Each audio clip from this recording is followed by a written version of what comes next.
It was the kind of morning when the sun seemed too calm for what it was hiding.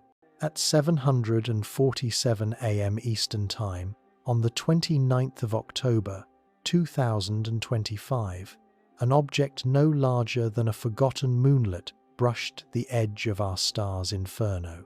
Its name, 3I Atlas, was already whispered with the reverence and unease reserved for miracles or monsters. In the silence between data transmissions, space observatories across the solar system turned their eyes toward that forbidden zone, the blinding space between perception and destruction.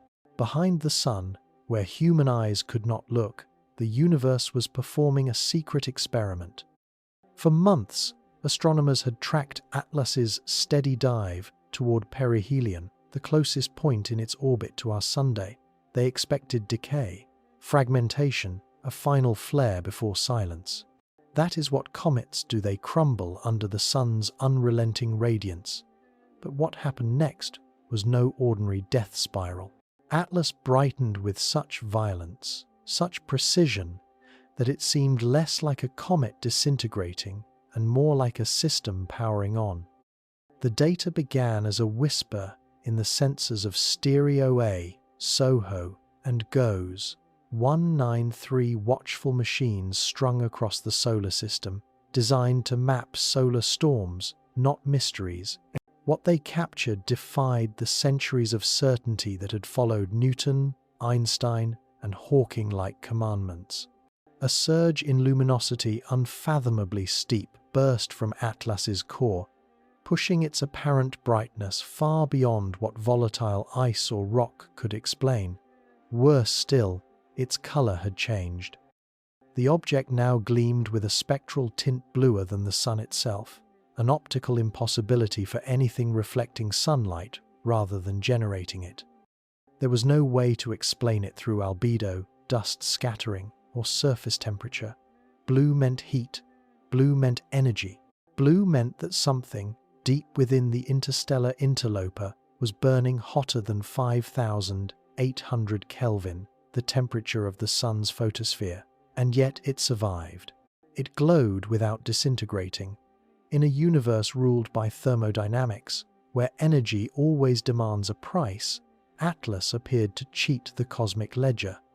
From Harvard to Caltech, scientists woke to the same line in their data logs, anomaly confirmed. The word had lost meaning in a year filled with them. Atlas had already refused to obey trajectory probability, composition norms, and emission spectra. But this was different. This ninth anomaly struck at the heart of physics itself. In the quiet of the Smithsonian Astrophysical Observatory, Avi Loeb reviewed the numbers again and again. He had seen unlikely phenomena before he had even dared to call one of them technological.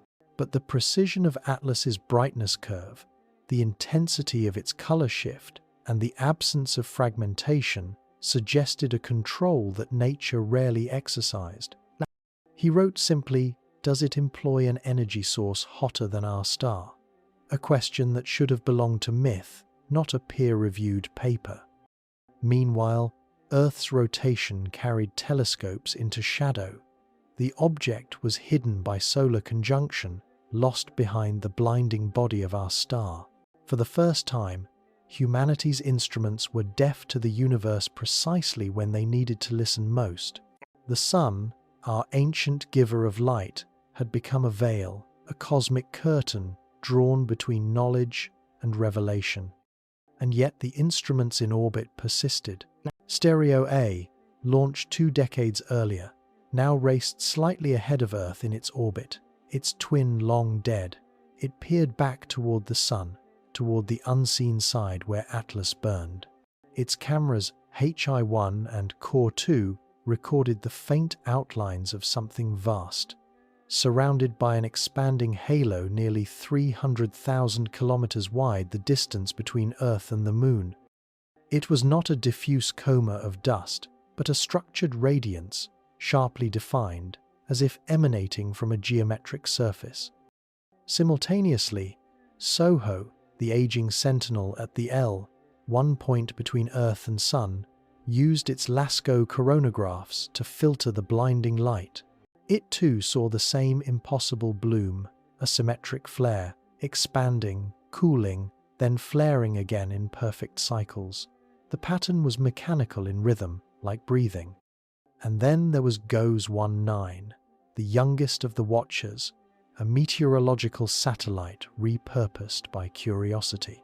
Its CCR-1 coronagraph, never intended for such revelations, detected fine threads of ionized gas forming luminous loop structures that seemed magnetic, constrained, and unnervingly deliberate. For the first time, data from 3 separate systems, 3 vantage points aligned in harmony. The brightness was not a glitch, it was real, it was happening. By every law of astrophysics, Atlas should have perished. At a proximity receiving over 770 watts per square meter of solar radiation, any ice-bearing object would have vaporized. Dust and rock would have torn apart under sublimation, yet it persisted, intact, accelerating, glowing bluer. The silence from behind the sun became unbearable. As the world waited for the object to emerge from conjunction, social feeds filled with words that scientists avoided: artificial, alien, engineered. The public had seen this story before: Oumuamua, Borisov, the lonely wanderers from other suns. But this was different. This time the anomaly was not faint, distant, or gone. It was unfolding in real time, in front of instruments tuned to record every photon of its performance. And somewhere, perhaps beyond our solar system, if the wildest speculation were true, something or someone might be watching as well. The first anomaly was light. Light that should not exist. In it, physicists found not merely illumination but challenge a question written in ultraviolet across the void. What burns hotter than a star, yet leaves no ashes? No one could answer. But for now, one truth remained. The sun had a rival, and it had come from another world. In the hours following perihelion, the universe seemed to pause. The sun's roaring plasma continued to churn, its magnetic storms unfazed. Yet among the community of astrophysicists and mission controllers, time moved differently, measured not in seconds, but in data packets. Each pixel streaming from orbit carried the pulse of an event unfolding at the intersection of fact and impossibility.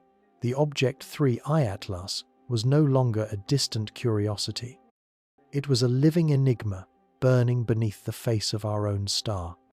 From a command room dimly lit by monitors, a technician at NASA's Goddard Space Flight Center murmured a phrase that soon echoed across networks: the light curves rising again. Numbers appeared on screens: intensities, wavelengths, ratios of ionization. In the sterile language of telemetry, the cosmos was whispering that something extraordinary was happening, something that didn't fit the physics of a comet or even the physics of reflection itself.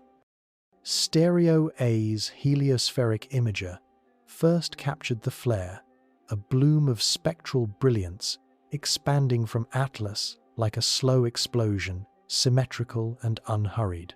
Instead of disintegrating, it stabilized, its halo glowing with almost surgical uniformity. Observers compared it to a controlled burn, as though a system deep within the object was regulating the energy it released. Soho's Lascaux C2 coronagraph confirmed the surge, mapping the light into bands. The peak had shifted dramatically toward the blue shorter wavelengths, higher temperatures, a transformation that should only belong to stars, not small fragments of interstellar rock. And then came the confirmation from GOES 19, the newest sentinel.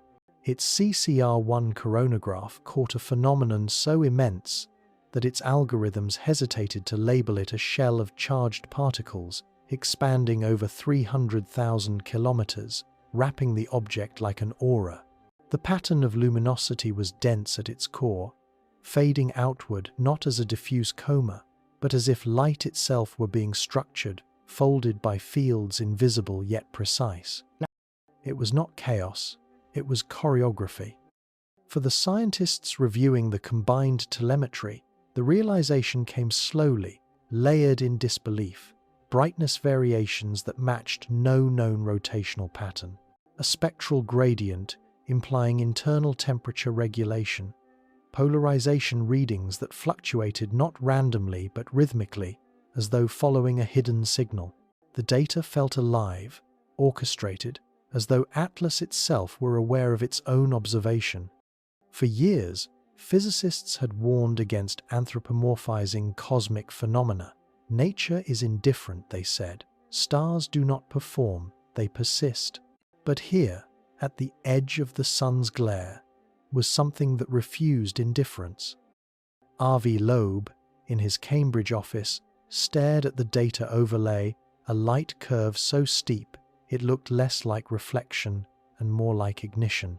He traced the spectral line with his pen, then underlined a simple note: bluer than solar photosphere, source temperature must exceed 6,000 kelvins. The words felt sacrilegious.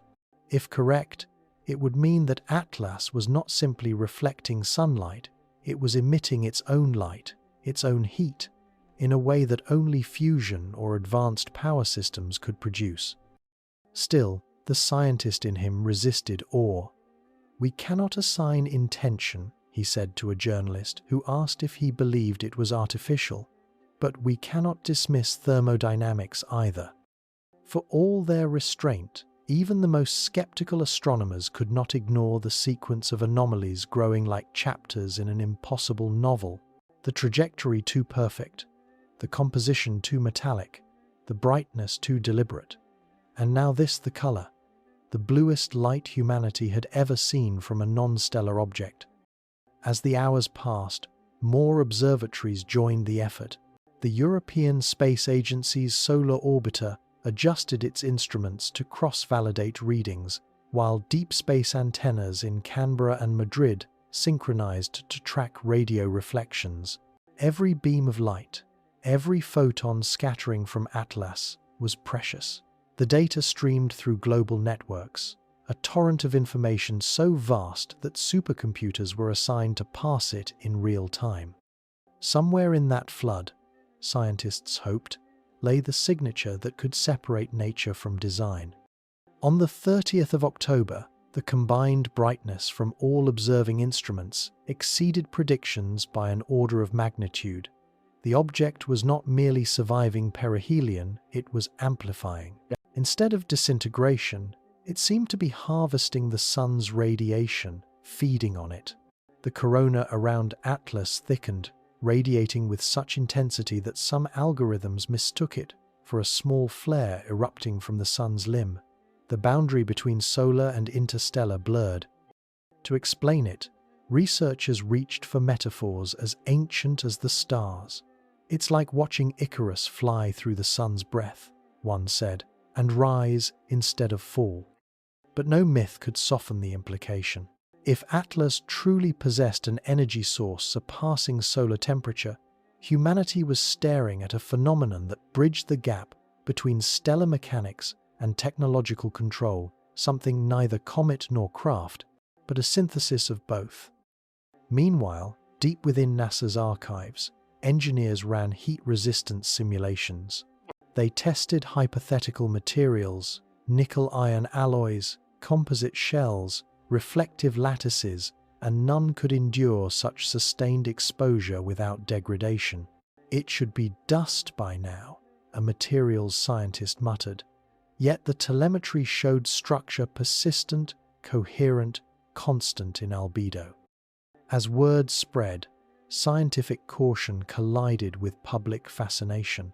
Headlines speculated on propulsion systems, alien probes, even Dyson-like microstructures built to survive stellar proximity.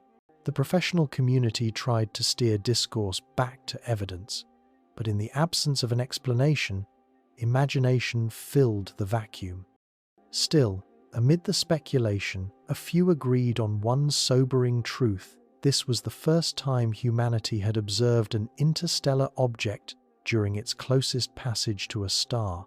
With instruments sensitive enough to record every photon, whatever Atlas was natural, or constructed, it had given the human species an unprecedented experiment in real time. Outside observatories, dawn broke over quiet cities, unaware of what had just transpired behind the Sunday. But in laboratories across the globe, the feeling was unmistakable. The familiar fabric of astrophysical certainty had torn slightly, just enough for wonder and fear to slip through. And through that tear, the question began to take shape, whispered, not in words but in data streams and spectral lines. If something can endure the sun and shine brighter still, what does it know that we do not?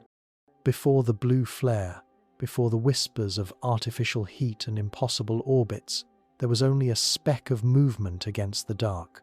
It was the year 2024, and the all-sky automated survey for supernovae Atlas, an array of robotic telescopes designed to spot dying stars, caught something else instead: a traveler.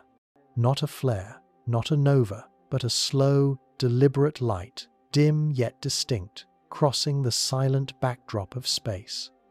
It was subtle at first, the kind of faint signal that might have been dismissed as a calibration error.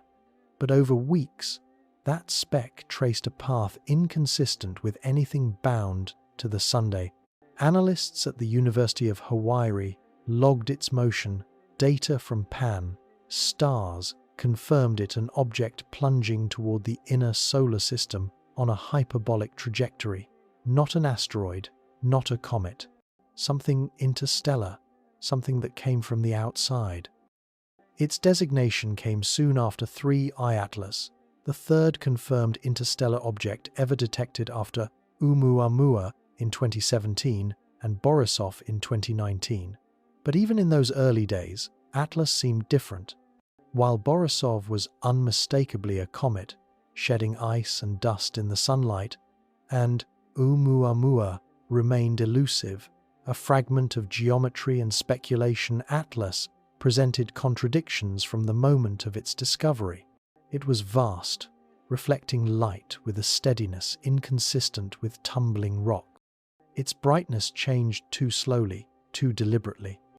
Astronomers tracked its approach from the outer reaches, expecting to model a typical evaporation curve, a dusty halo growing as it neared the Sunday. Instead, the first photometric readings suggested a surface unusually metal-rich. Spectral lines of nickel and iron appeared where icy volatiles should dominate. It gleamed not like snow, but like polished alloy. Some called it a dry comet, a phrase that in itself was absurd. Comets were, by definition, icy wanderers. A dry comet was a contradiction in terms, like smoke without fire. Still, optimism tempered mystery.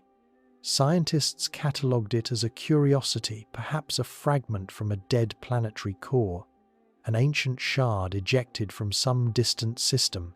But in the private notebooks of theorists, a stranger thought lingered. What if this wasn't simply natural? What if, as with Oumuamua, there was structure hidden in its precision? Back then, few dared to say it aloud. Artificial. The word could end reputations, but every dataset seemed to whisper its outline. The story of interstellar objects had always been one of humility. For billions of years, our solar system drifted through the galactic sea unseen, its gravitational field gathering the occasional wanderer. Yet only in the past decade had humanity developed the eyes to notice. Oumuamua had been our first messenger, a sliver of rock or something stranger, tumbling through space like an encrypted message no one could decode. It had passed quickly, leaving behind questions that felt almost theological. Was it debris? Was it designed? Then came Borisov, the reassurance of normalcy, a comet like the ones we knew, only older, colder, lonelier. Its behavior restored a fragile sense of cosmic order, but Atlas shattered that balance again. By early 2025, as its orbit carried it inward, its movement revealed precision bordering on intention. The alignment of its trajectory lay within 5 degrees of the ecliptic plane, the invisible table on which all planets spin. For an interstellar object arriving from random galactic directions, the odds of such alignment were infinitesimal, roughly 1 in 500. And yet, Atlas did not simply pass through it, followed that plane as though it had been aiming for it. At first, scientists dismissed it as coincidence. After all, the universe thrives on randomness. Improbable does not mean impossible, but probability is the language of disbelief, and Atlas spoke fluently in defiance. Throughout the summer of 2025, as it drew closer, amateur astronomers joined professionals in tracking its light curve. It behaved erratically, flashing irregularly, sometimes brightening in narrow bands, as though surfaces were rotating into view that reflected sunlight like mirrors. Yet its spectrum remained dry, no outgassing, no coma, no tail, a comet without vapor. Then came July, and the first whispers of something truly unprecedented, a jet, not of gas but of reflective particles, streaming toward the Sunday. Every model of solar radiation pressure dictates that material from a comet is pushed away from the Sunday. The photons exert outward pressure, sweeping dust into tails that trail like banners. But Atlas reversed that law, spitting its material into the solar wind. The effect was measurable, deliberate, and impossible. When Avi Loeb published his first brief note on this reverse jet, some accused him of chasing ghosts, yet others quietly, cautiously began reanalyzing their data. The result was uniform. The jet was real. Its velocity vectors pointed directly at the Sunday. By August, the narrative had shifted. Atlas was no longer a curiosity. It was an anomaly, accumulating a list of impossible properties like a tally against chance itself. Every few weeks, another irregularity surfaced: the perfect alignment, the reverse jet, the unusual mass-to-speed ratio, and eventually, the composition, that signature of nickel-dominant spectra hinting at refined metal. The tally grew longer, and with it, a sense that perhaps we were not watching an accident of gravity but a message carved in trajectory. Even the timing of its encounters deepened the mystery. Its path brushed near Mars, Venus, and Jupiter, yet by cosmic coincidence or precision, it remained hidden from Earth during every critical moment. When it crossed perihelion, it was cloaked behind the Sunday. The universe seemed to conspire to keep it veiled. Still, the instruments kept watch. The Hubble Space Telescope, limited by the glare of sunlight, could only glimpse it in brief windows. James Webb, far more sensitive, prepared for December's observation window when the object would swing back into view, brighter than ever if it survived. Few expected it to, yet as the weeks unfolded, the data hinted that not only would Atlas survive, it might emerge renewed. Through all of this, one truth persisted: discovery is never a single moment. It is a chain of awareness, each link forged in uncertainty. The detection in 2024 had merely opened the door. What followed was the gradual unraveling of a cosmic riddle written across the fabric of space-time itself. Somewhere, beyond the reach of instruments, the object had begun its journey long before humanity built its first telescope, perhaps ejected from a dying star, perhaps launched with purpose. Whatever its origin, it now danced perilously close to our Sun, defying annihilation. And so, as October drew near, the observers who had first spotted it stared at their monitors in awe and dread. They had become witnesses not merely to a discovery, but to the rewriting of cosmic probability. From a faint pixel to a luminous enigma, Atlas had transformed into a mirror held against our own expectations, a reminder that the universe is far from finished with its surprises. In the sterile glow of control rooms and observatories, disbelief is a quiet thing. It doesn't arrive with shouts or gasps, it unfolds in silence, in the tightening of breath between data points, in the hesitant pause before a scientist presses enter again. convinced the last result must have been an error. That was how disbelief began to spread through the astrophysical community in late October 2025, as the numbers from 3I Atlas continued to defy every known rule of celestial mechanics and thermal physics. The world's greatest minds were not prepared for this kind of astonishment.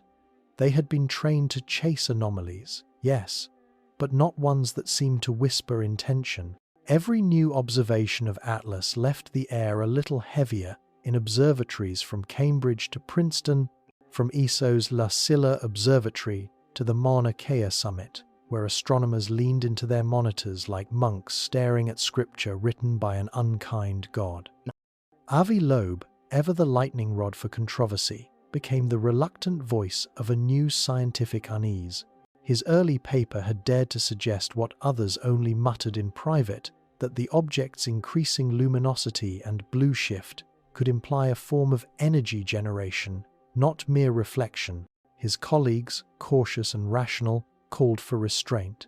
They spoke of unknown natural processes, dust scattering effects, metallic sublimation. But Loeb's question hung in the air like radiation that couldn't be shielded. What if Atlas is not merely reflecting the sun's light but responding to it? In quiet meetings, scientists debated with a fervor normally reserved for theology. Around polished tables in Geneva, Baltimore, and Tokyo, they argued over energy budgets, photon pressures, and angular momentum.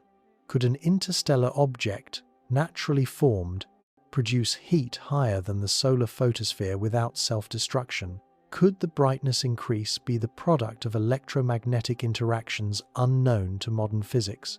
Each new dataset only tightened the paradox. One physicist compared the readings to a candle burning in reverse, becoming brighter as it consumes nothing. Meanwhile, beyond the walls of academia, the phenomenon had already ignited the collective imagination. The world's media spoke of the Blue Visitor, its name trending beside speculation of alien technology, fusion drives, and probes older than Earth itself. It was inevitable. Mystery always bleeds into myth. But in the laboratories, the tone was different, measured, haunted, reverent. At the European Space Operations Centre, Dr. Elena Kowalska, a solar physicist, scrolled through GOES 19's coronagraph imagery, frame by frame. "It's breathing," she whispered to no one in particular. "Whatever it is, it's breathing." Her supervisor corrected her, gently but firmly, "Not breathing, oscillating." Still, she wrote in her logbook later that night, "The oscillation feels alive." For generations, humanity's confidence in its understanding of cosmic order had been built on a foundation of symmetry and predictability. Even chaos had its equations, but Atlas was chaos with rhythm. Its anomalies 9, by the latest count, formed not a random cluster but a progression, as if each layer of mystery waited patiently for human comprehension to catch up before unveiling the next. By now, the catalogue of impossibilities was circulating among institutions like a forbidden text.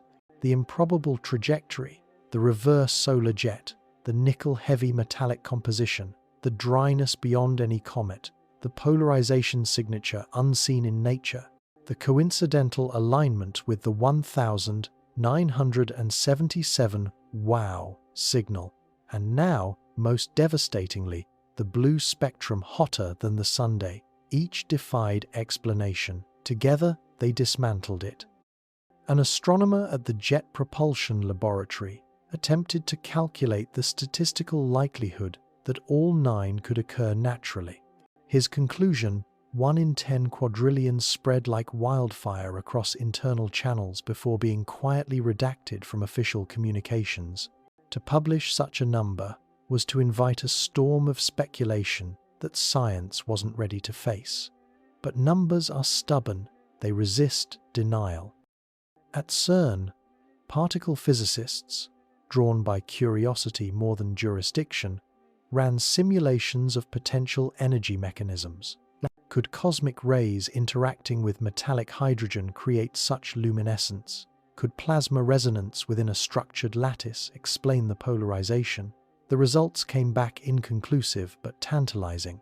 One model, using a hypothetical self-sustaining magnetic confinement, produced a spectral output eerily similar to Atlas's observed blue. Yet, it required precision engineering, not random geology. That phrase, precision engineering, appeared in several confidential memos, followed by cautious footnotes about extraterrestrial technological hypothesis. For the first time since Oumuamua, the term ETI returned to academic vocabulary, though always whispered, always provisional. The NASA Planetary Defense Coordination Office, normally tasked with cataloging potential impactors, convened a quiet working group. Their question was not about danger, but contact. If Atlas were artificial, was it operating autonomously? Could it transmit, were its maneuvers deliberate or passive? They assigned radio arrays Greenbank, FAST, and Parks to continuous passive monitoring. No signal yet, only silence woven between bursts of static, each one passed and analyzed for patterns. In a small observatory in Chile, a graduate student studying polarization noticed that the object's light signature oscillated at near regular intervals, every 12.4 hours. She reported it to her supervisor, who dismissed it as coincidence, but 2 nights later, the same period reappeared. A pattern repeating through noise too orderly to be dismissed, too ambiguous to declare. Slowly, the disbelief turned to awe, and awe turned to something heavier, a sense that they were witnessing the birth of a new field, a science not of discovery, but of encounter. And yet, amid the wonder, fear crept in. What if the anomaly was not an invitation but a mirror, showing us the limits of our comprehension? What if the object was simply natural, and it was our understanding of nature that was insufficient?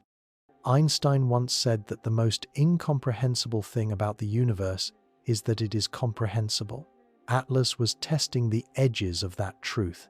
Each night, scientists found themselves returning not just to equations, but to existential questions. If something could create heat greater than a star and survive, what else could the cosmos conceal behind its blinding lights? In late October, when the latest brightness data came through, showing Atlas intensifying once more against all decay models, Avi Loeb paused during an interview and said softly, "If this is natural, then nature is far more intelligent than we imagined. And if it's not, then intelligence began long before us." In those words lay the tremor that rippled through every laboratory, every telescope dome, every quiet corner of human curiosity.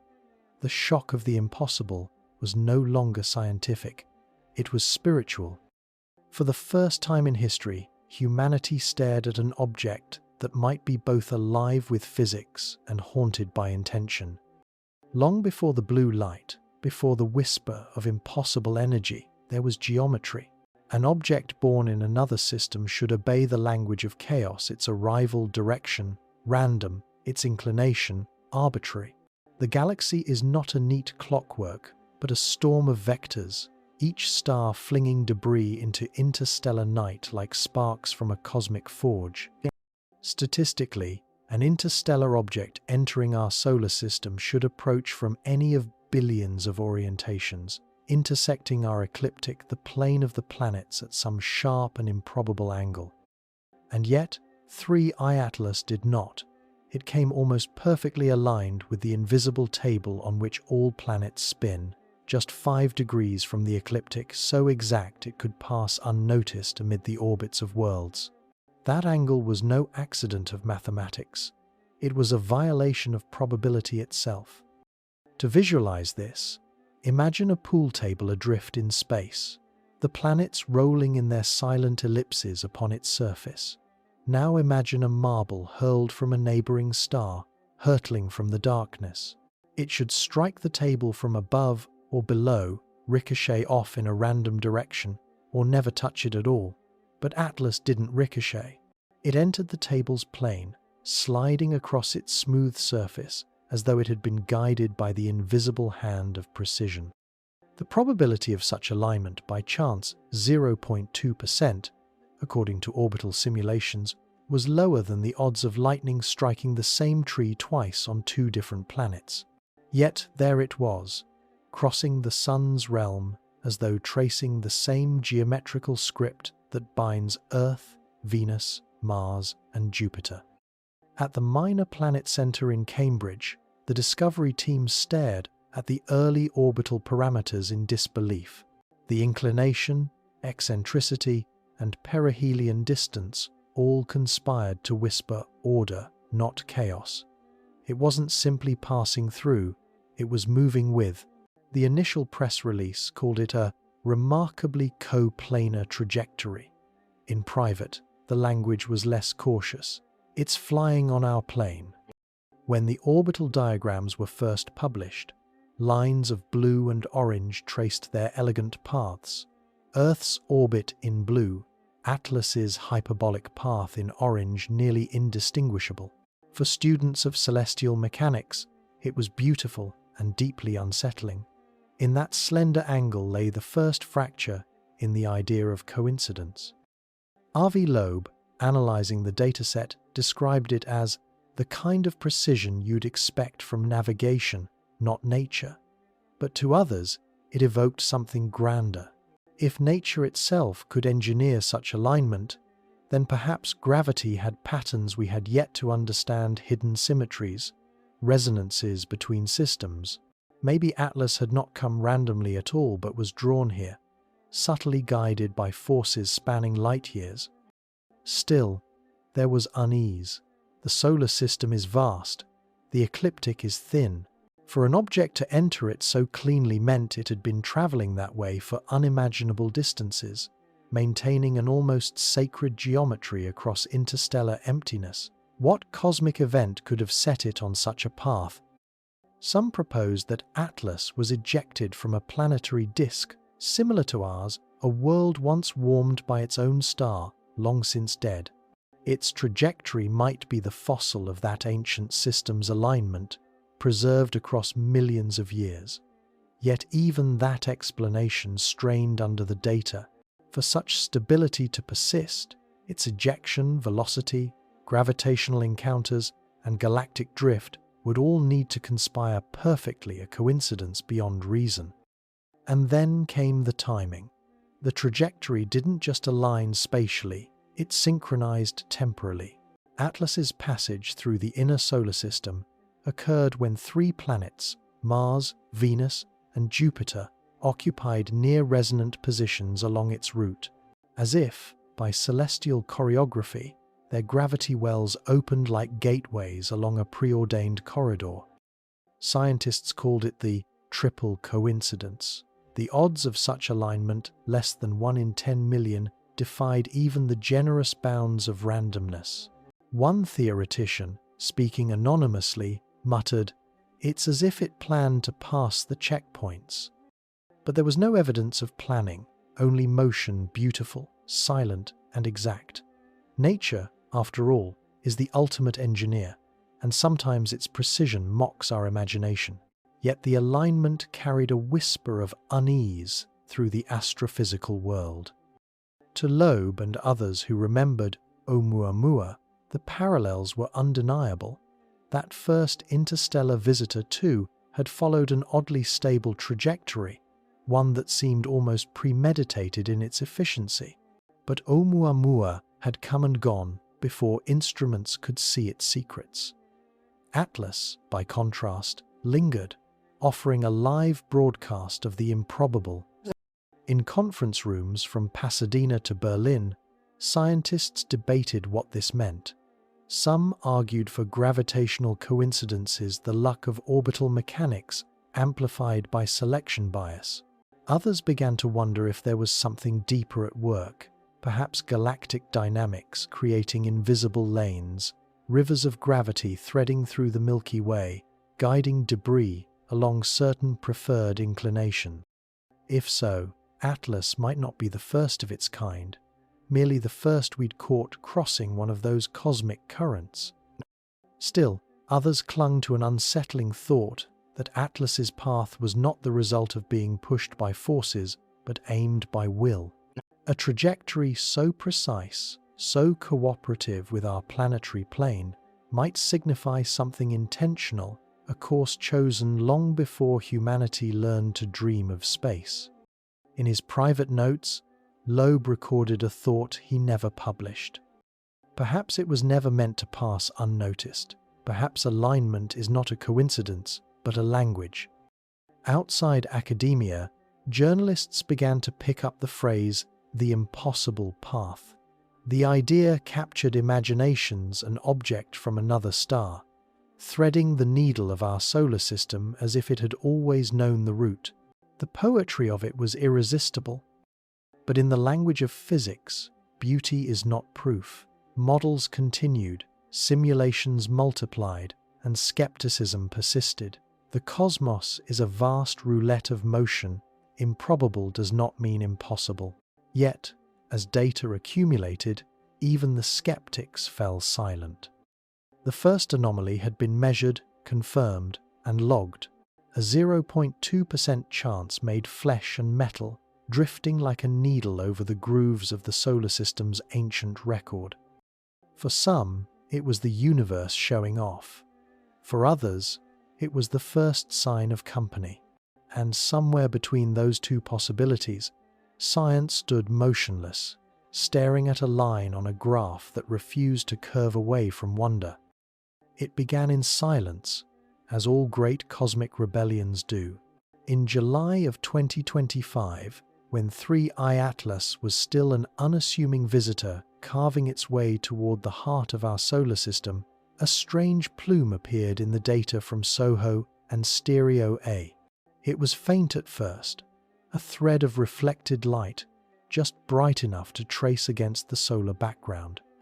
Analysts assumed it was typical cometary outgassing volatile ices sublimating into vapor, forming the familiar tails that trail away from the sun like cosmic banners. But then came the shock. The jet wasn't pointing away from the sun, it was aimed toward it. For the first time in recorded astronomy, an object was expelling material against the solar wind. It was a violation so absolute that, for weeks, scientists refused to believe their own data. Every natural comet in history obeys the same law. When solar radiation strikes its surface, the heat releases gases that stream outward, forming tails that always face away from the sun. Sculpted by pressure and solar magnetism, it is not an option, it is thermodynamic certainty. Yet Atlas ignored it. Its jet blazed defiantly inward, a luminous finger reaching toward the furnace that should have destroyed it. At Harvard Center for Astrophysics, Avi Loeb stared at the polarization data. The signature was wrong, completely inverted. It's as though the material was being pulled toward the sun, he murmured. But that made no sense. Radiation pressure can only push, never pull, unless, of course, the object itself was doing the pulling. Soon, observatories worldwide confirmed it. From Hawaii's Pan-STARRS, from Chile's VLT, from orbital platforms, every vantage agreed the vector of ejected material was reversed. The implications rippled through physics like a seismic wave. To understand the absurdity of this event, one must remember how solar energy behaves. The sun radiates photons, streams of pure momentum that exert pressure on matter. Even a grain of dust feels this push. Comets, rich in volatile ice, are natural recipients of this force. As sunlight strikes them, it vaporizes ice, releasing gas and dust that form tails away from the star. It's as predictable as tides. Yet Atlas appeared to generate an internal mechanism, something that directed its ejection toward the source of light, as though it sought not escape, but communion. Scientists began proposing hypotheses. each more desperate than the last. Some suggested a rotational illusion. Perhaps the object's spin made the jet appear inverted, when in reality it wasn't. But the data didn't agree. The orientation was stable, the angle consistent. Others proposed magnetic inversion, speculating that the sun's magnetic field lines could have twisted the jet's path. Yet no known solar magnetic topology could reverse radiation pressure entirely. Then came the more radical ideas that Atlas possessed an internal magnetic field, one strong enough to channel ionized particles against solar flow. A field like that would require energy far beyond any natural remnant's capability. It would imply activity, perhaps even machinery. At a closed seminar in Zurich, plasma physicist Dr. Teresa Krylova presented what would become known as the solar siphon hypothesis. Imagine, she said, a structure capable of harnessing the sun's output directly, feeding upon it the way living organisms absorb nutrients. Her model suggested a mechanism that could absorb charged particles, directing them inward for energy. The room fell silent. Someone finally asked, "You're describing a fusion intake?" She replied, "I'm describing physics as it presents itself." The idea spread, quietly, carefully. If Atlas was capturing solar energy rather than being destroyed by it, it meant it wasn't just surviving perihelion, it was thriving on it. For weeks, instruments recorded a growing brilliance near the jet's origin point, as though the expelled material became more luminous as it approached the sun, not less. The brightness curve was inverted. The closer it got to annihilation, the more it glowed.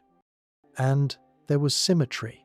The jet maintained a perfect alignment with the Sun object axis, unwavering despite turbulence from the solar wind. No natural phenomenon maintains that kind of precision under such violent conditions. It was as if Atlas was locked on target, holding course with purpose. Theoretical astrophysicists began whispering comparisons to controlled plasma exhausts, the kind generated in laboratories by Hall-effect thrusters and ion engines. Those systems accelerate particles through electromagnetic confinement, directing them in chosen vectors. Could a natural body replicate such engineering by accident? It seemed unthinkable. Yet, if the laws of coincidence were suspended, other possibilities emerged. Some speculated that the inward jet was not material ejection at all, but energy absorption, a visible artifact of magnetic reconnection between the object's field and the sun's. In other words, Atlas might be acting like a cosmic antenna, harvesting solar plasma directly. It was then that the term active interstellar object entered scientific discussion. Not comet, not asteroid, but something else. An object with behavior, with response. But perhaps the most haunting realization was temporal. The jet had not been constant. It had appeared only during a specific window, roughly 36 hours before perihelion, and then vanished, as if the process were deliberate, time-bound, intentional. In the days following, the community split into two camps. One, clinging to tradition, called it coincidence, the product of an internal cavity releasing pressurized gas at just the right angle, an accident of geology. The other, quieter but growing, admitted what could no longer be ignored: the symmetry, the timing, the stability. These were signatures of control. When Loeb's team modeled the event, the resulting simulation showed something astonishing. If the inward jet were indeed an act of energy intake, the process would have increased the object's internal temperature by thousands of degrees, just enough to explain the later blue spectral shift. In other words, the jet might have been feeding the fire. Behind every conversation, though, a deeper discomfort lingered. If Atlas was capable of such behavior, then it wasn't just an anomaly, it was an artifact, a remnant of intelligence so advanced that even its debris operated with elegance. Journalists compared it to the myth of Prometheus, an object stealing fire from the sunday. But scientists knew better. Fire implies consumption. This was mastery.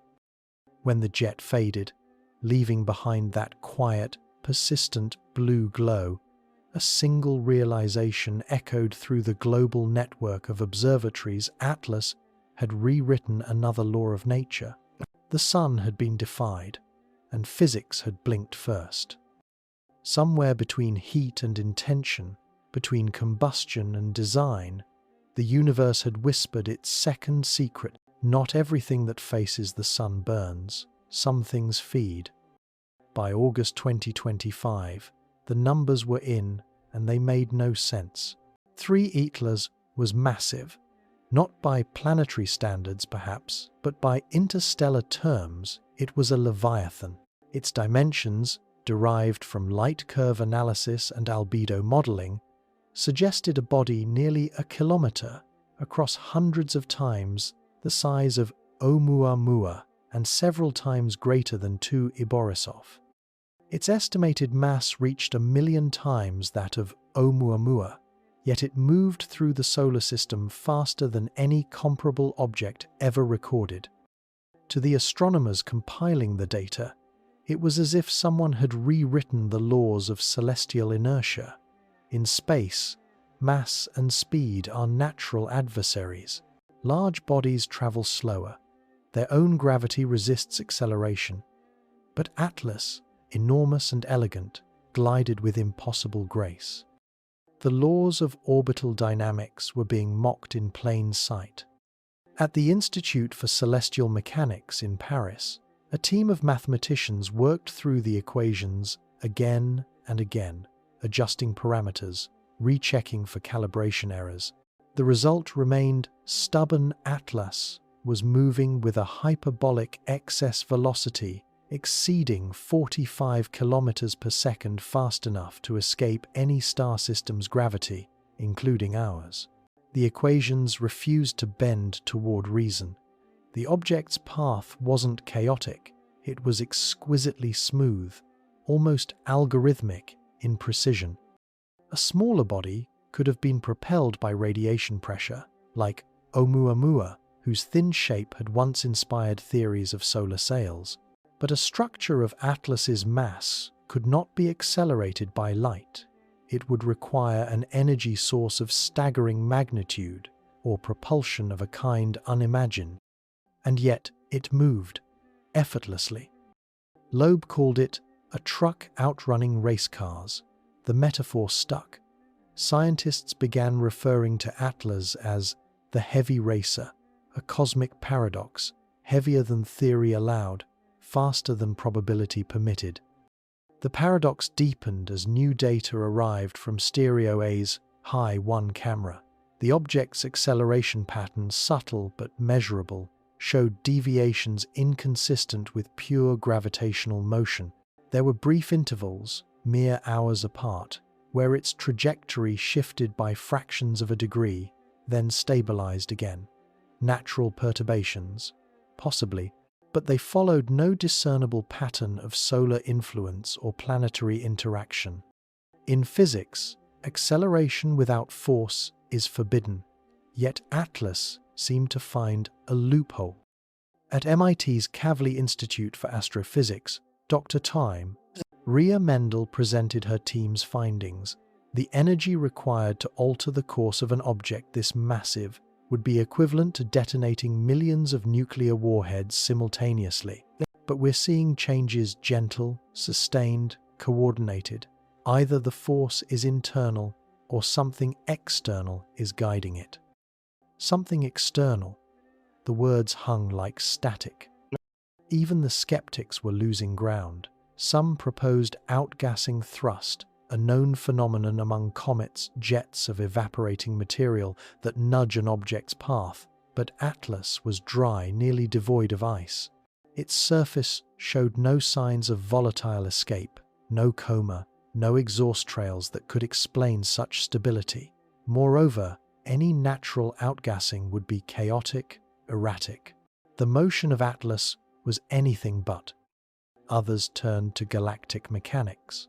Could Atlas be caught in some vast, invisible current dark matter flows threading between stellar systems? It was a romantic idea, but untestable. Dark matter interacts only through gravity. It cannot push or guide. So attention returned to the object itself. What if the acceleration came from within? Some hypothesized that Atlas might contain magnetohydrodynamic properties, where magnetic fields interacted with conductive materials to produce thrust. Others speculated it could be a remnant of a stellar core fragment, still radiating internal energy from ancient fusion. But the data refused to comply with these ideas too. Its heat signature was localized, not uniform. The energy seemed active, not decaying. A small group of theorists, cautious, brilliant, and quietly terrified, began to whisper of non-gravitational propulsion, not through rockets or plasma, but through interaction with space-time itself, minute distortions in its local gravitational field that allowed motion without exhaust. Such manipulation, if real, would place Atlas centuries ahead of human engineering, perhaps millennia. In Prague, a young astrophysicist named Lucy Hartmann created a simulation of Atlas's flight path, overlaying it with models of general relativity. What she found startled even her. The deviations in its velocity correlated almost perfectly with regions of gravitational resonance zones where the combined pull of multiple planets created subtle space-time ripples. Atlas seemed to anticipate them, adjusting its motion milliseconds before each intersection. It wasn't just fast, it was efficient. If it's natural, she wrote in her paper draft, then nature has discovered optimization. But if it wasn't natural? Elsewhere, in the halls of the Jet Propulsion Laboratory, engineers ran speculative models of what kind of craft could reproduce Atlas's behavior. The result was disquieting. To achieve such precision, it would need a feedback system, a mechanism for sensing gravitational gradients and adjusting thrust in real time. It would need awareness, not consciousness, perhaps, but responsiveness. It would need control. Theories spilled into the press propulsion via solar plasma intake, inertial dampening fields, quantum sails riding vacuum fluctuations. The language became almost metaphysical, as though scientists were trying to translate divine mechanics into math. But behind the jargon was fear, the fear that what humanity was witnessing was not simply an anomaly, but an intelligence demonstrating mastery of motion itself. And then came another revelation. When the brightness peaks were plotted against velocity, a strange correlation emerged. Every acceleration coincided with a flare in luminosity, a brief surge in blue intensity. It was as though Atlas released bursts of energy precisely when it altered its path, like the exhale of an unseen engine. To those studying it, the implication was clear. The light was not just beauty, it was byproduct. One researcher, in a late-night meeting, whispered, "It's not burning, it's steering." Across the world, the phrase spread. In online forums, in universities, in think tanks, the object that steers by starlight.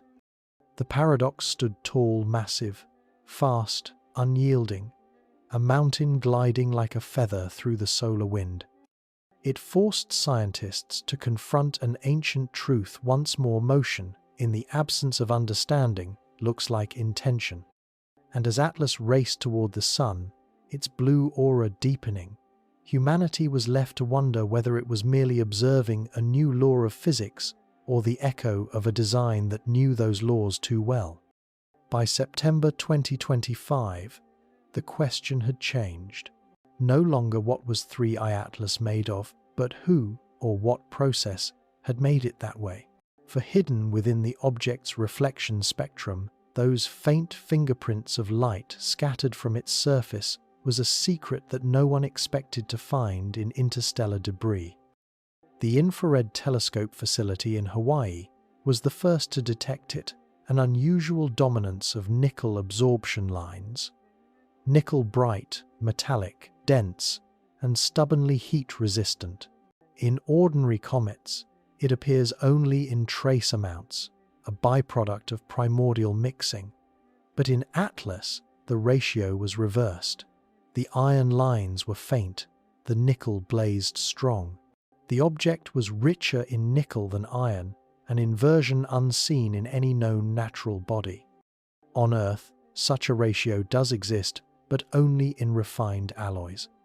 When Avi Loeb reviewed the data, he paused. "This," he said quietly, "is not a comet's recipe. It's a recipe for construction."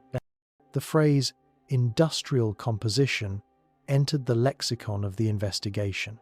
Atlas's spectral fingerprint suggested a material forged in extremes of heat and pressure, where raw elements are separated and recombined, something that, in the laboratory of nature, occurs only within stars or under intelligent hands. At first, there were objections. Some proposed that Atlas had formed near a supernova remnant, where nickel isotopes are abundant. But such an environment would also saturate the material with cobalt and radioactive decay products, none of which were found. Others invoked ancient planetary collisions, speculating that Atlas might be the metallic shard of a dismembered world's core, yet even planetary cores maintain higher iron to nickel ratios. The spectral data refused to yield a comfortable story. Across observatories, researchers recalibrated their instruments, searching for confirmation. The James Webb Space Telescope, operating in deep infrared, detected reflective surfaces that behaved not like regolith or dust, but like polished plates, smooth, planar reflections hinting at microstructure. Webb's sensitivity revealed something else: localized thermal invariance. Certain regions of Atlas's surface remained at uniform temperature, despite the violent variation in solar exposure, as though the material were actively regulating heat. Natural objects radiate unevenly. This one maintained balance. It was during this phase that a new metaphor emerged among scientists, the idea of an industrial heart. Atlas, they said, behaved not like a comet or asteroid, but like a machine pretending to be one. A relic wrapped in camouflage stone and dust, concealing alloy and architecture. At the European Southern Observatory, spectroscopist Dr. Martin Alcaraz prepared a presentation for an internal symposium. He began with data ratios, wavelengths, graphs, and ended with silence. On the final slide, he showed the derived metallic mixture, approximately 78% nickel, 15% iron, trace chromium and molybdenum, nearly identical to certain heat-resistant alloys used in spacecraft turbines. He looked at his audience and said, "We've seen this signature before, just never beyond Earth." The room stayed quiet for a long time. In the weeks that followed, more data trickled in. Polarimetry indicated unusually low depolarization, a sign of smooth surfaces rather than granular ones. Infrared mapping revealed internal consistency across kilometers of structure. Whatever Atlas was, it was uniform. It had been built or melted into coherence.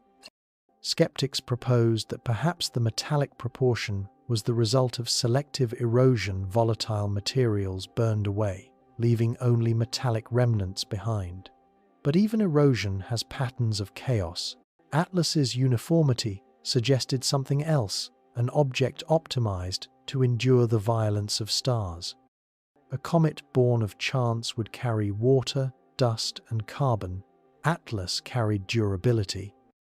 At Los Alamos, materials scientists were invited to analyze hypothetical compositions that could survive perihelion. They simulated alloys, ceramics, nanostructured composites. Only one configuration, layered metallic lattices embedded with nickel microstructures, could retain structural integrity under 770 watts per square meter of radiation. It matched Atlas's reflective properties perfectly. A scientist murmured, "It's built to live in sunlight." Meanwhile, radio observatories turned their attention toward the possibility of intentional design. If Atlas were composed of metallic frameworks, could it act as a resonant antenna, either by design or coincidence? Over several nights, the Green Bank telescope scanned its approach path, searching for radio reflections. The results were ambiguous faint fluctuations near 1,420 megahertzes, the hydrogen line. Not enough to claim signal, enough to keep listening. The anomaly list grew longer, but the tone of reports began to change. Phrases like unexplained emission gave way to non-random pattern, possible artifact, structural coherence. At NASA, a classified subcommittee met under the codename Project PERIHELION. Its brief to evaluate whether Atlas could represent extraterrestrial technology. The minutes of that meeting, later leaked in fragments, contained a single chilling line. Object exhibits composition consistent with deliberate metallurgical engineering. The public, of course, was never told. The official explanation spoke of unusual metallic enrichment, likely caused by non-uniform condensation processes. But among the inner circles of physics, a new kind of awe was forming, half wonder, half dread. Because if Atlas was truly composed of refined metals, then somewhere out there, metallurgy had reached the stars. In the speculative corridors of late-night conferences, scientists let their imaginations unfold. Some proposed Atlas as a probe coated in self-healing material. Others envisioned it as a derelict vessel, its power source still humming weakly after millennia. A few suggested it could be a factory seed, built to harvest stellar energy and replicate. But all agreed on one haunting truth: the universe had just revealed that it might manufacture machines as easily as planets.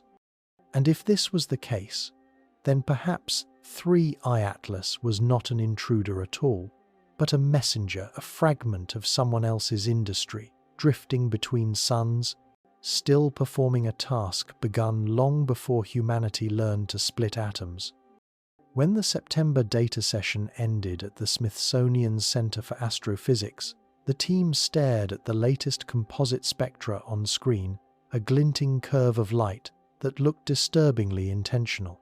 Loeb closed his notebook and said softly, "We might be staring at the oldest machine ever built." Outside, night settled over the telescopes, but the object continued to burn in silence, its metallic skin drinking light, its trajectory unwavering. The industrial heart of an unknown civilization, beating faintly in the light of our star. By early October, as 3I Atlas hurtled toward the sun's blinding proximity, the last remaining thread connecting it to cometary physics began to unravel. It was supposed to be a frozen relic, a dirty snowball, as they are often called, rich in volatiles that would vaporize and bloom into a coma of mist and light. But Atlas did not behave like any comet known to science. When instruments tuned for water emission lines, chiefly hydroxyl and cyanogen bands, turned toward it, they found almost nothing. Only 4% water content. Drier than the Atacama Desert, drier than lunar dust. For a moment, the cosmos seemed to mock human expectation. The very name comet had always implied the chemistry of life's ingredients: ice, carbon, methanol, the building blocks of oceans and atmospheres. But Atlas was barren, a monolith of stone and metal, not a frozen emissary. And yet, paradoxically, it shimmered like something alive. At the infrared observatory of Cerro Paranal, researchers cross-checked the readings. "It's not just dry," said Dr. Yara Inoue. "It's resisting sublimation. The heat isn't changing it."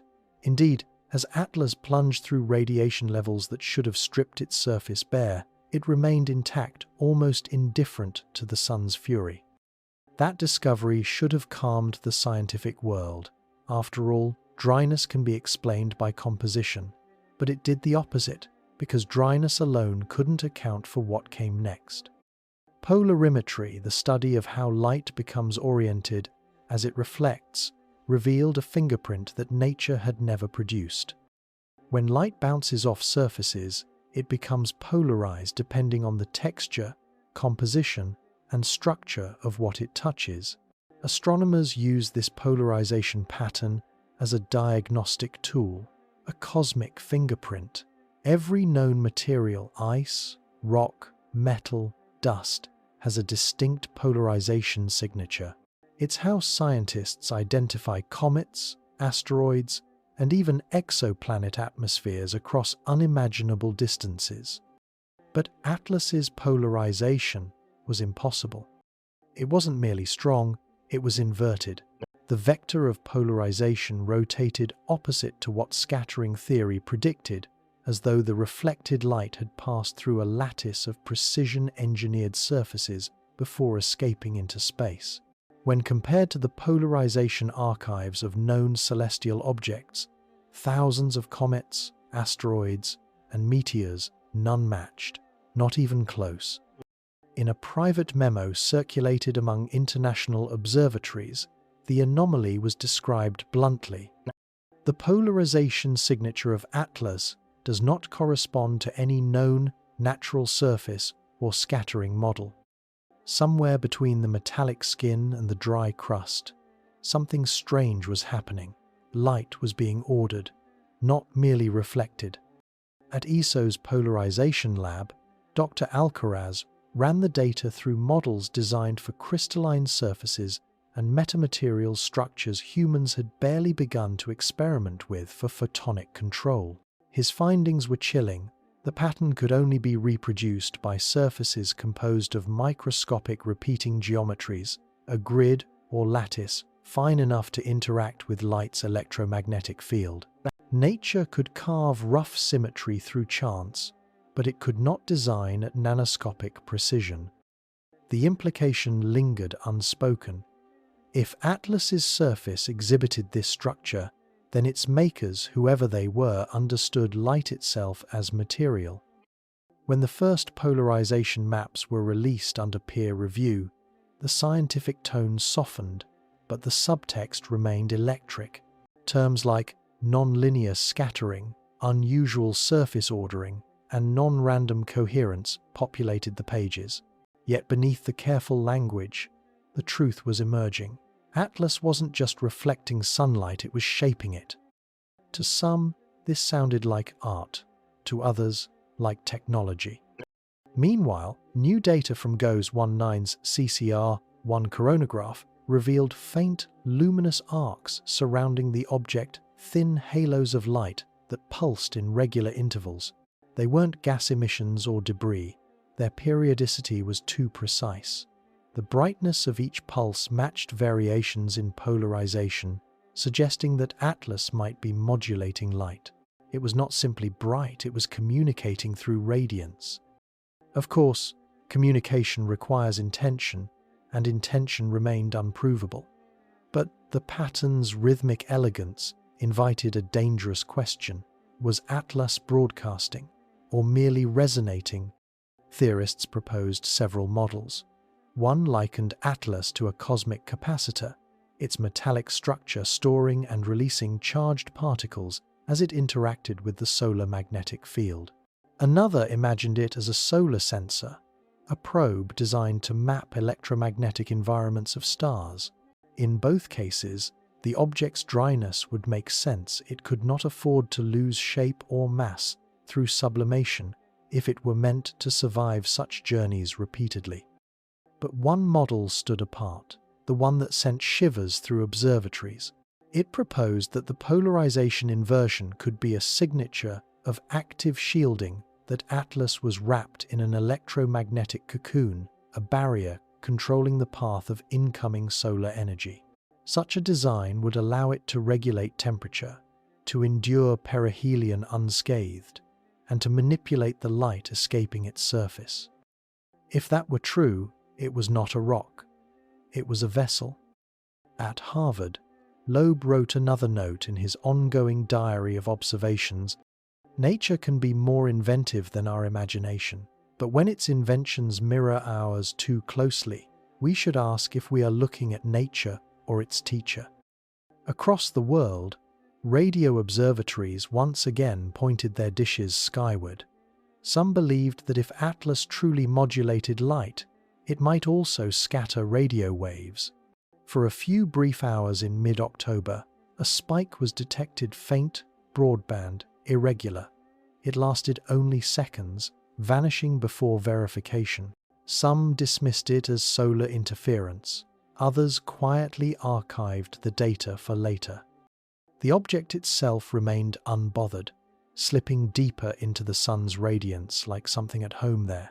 It neither fragmented nor dimmed. Its halo stretched hundreds of thousands of kilometers, so vast that the Earth-Moon system could have fit within its luminous shroud. And yet, through all of it, its polarization signature held stable, alien, elegant. The world outside the scientific community, of course, heard only fragments. The term dry comet became a trending paradox, a poetic shorthand for the unexplainable. But to those reading the data firsthand, the poetry had teeth. Because a dry comet with a metallic lattice, a reversed polarization, and active luminosity isn't a comet at all. It's a paradox wrapped in physics, a machine disguised as mineral, an emissary made of silence and sunlight.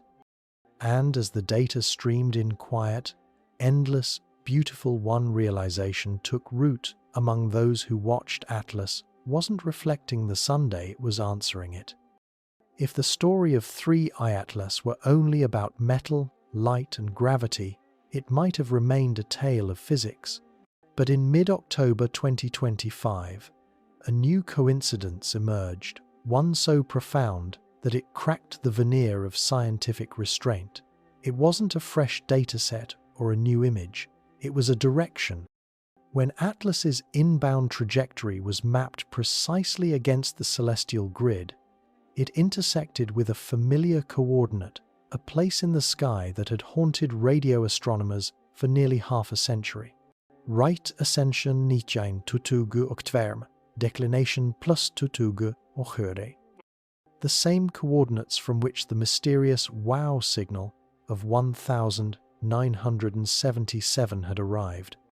The discovery began quietly at the SETI Institute, where a data analyst named Dr. Cassie Morales ran Atlas's orbital backtrace through the JPL Horizon system. The software reconstructed its path backward through interstellar space, following it into the dark between stars. When the simulation stabilized, the result was uncanny. The inbound vector matched the narrow corridor from which the most famous unexplained radio transmission in human history had been detected, a 72-second burst from the direction of the constellation Sagittarius near the galactic plane. The coincidence was astronomical in every sense. The wow signal had been dismissed decades ago as an unresolved curiosity, an intense narrowband radio emission at 1,420.456 MHz, the hydrogen line, the universal calling card of intelligent communication.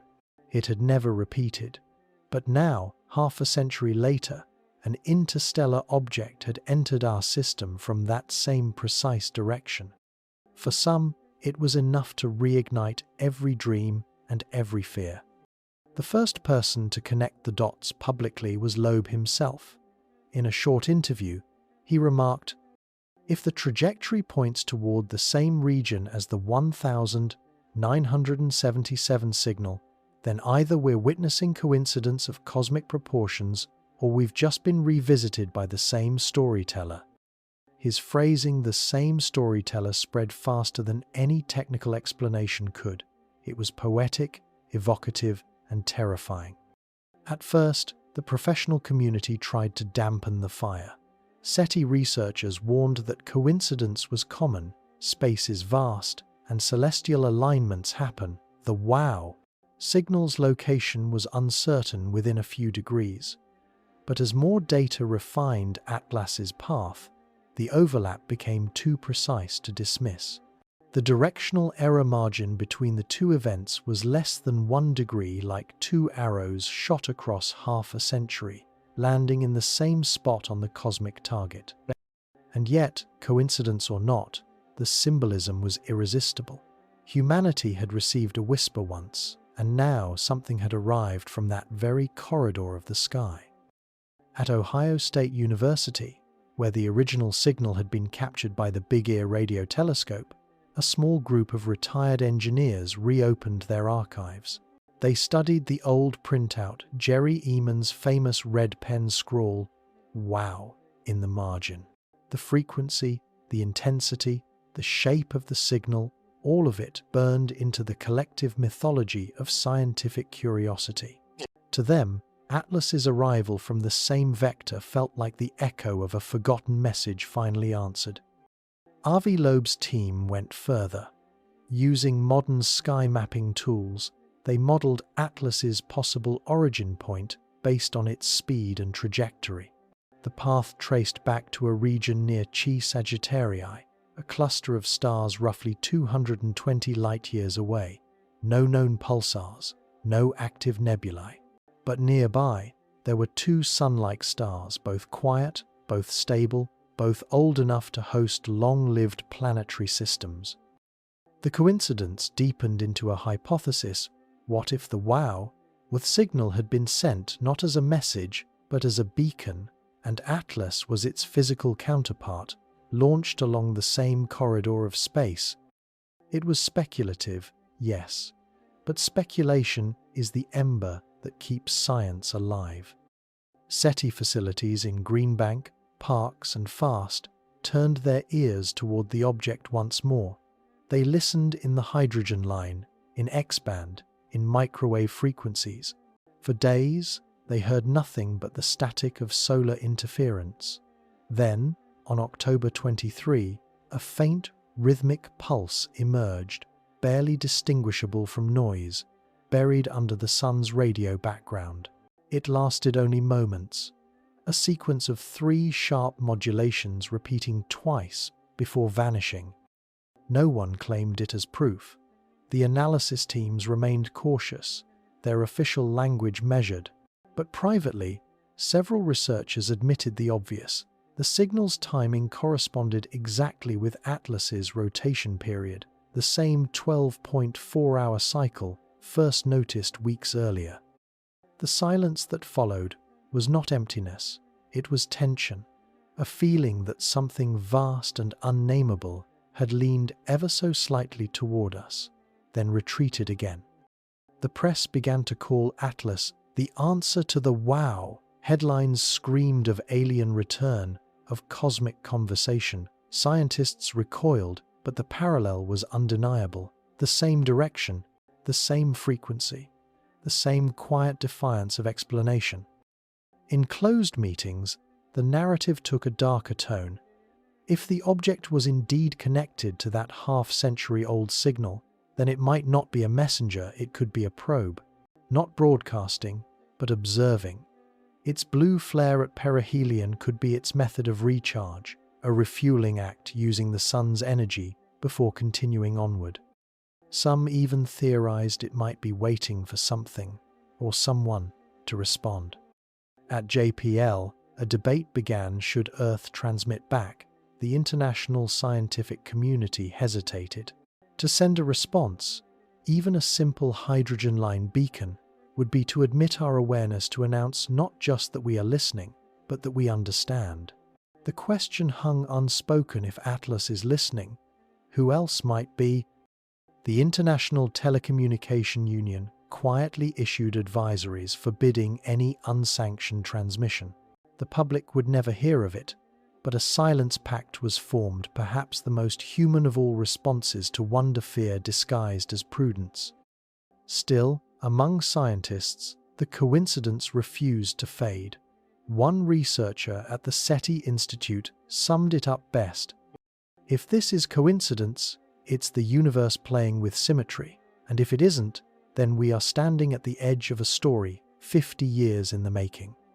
As October drew to its end, Atlas vanished once more into the sun's glare, its blue light smothered by brilliance. But for those who had seen its trajectory plotted against the coordinates of 1977, a single idea echoed like a heartbeat through every lab and control room. The message was never in the radio waves, it was in the arrival. When 3I Atlas reached perihelion on the 29th of October 2025, at precisely 7:47 a.m. Eastern Time, the universe seemed to hesitate.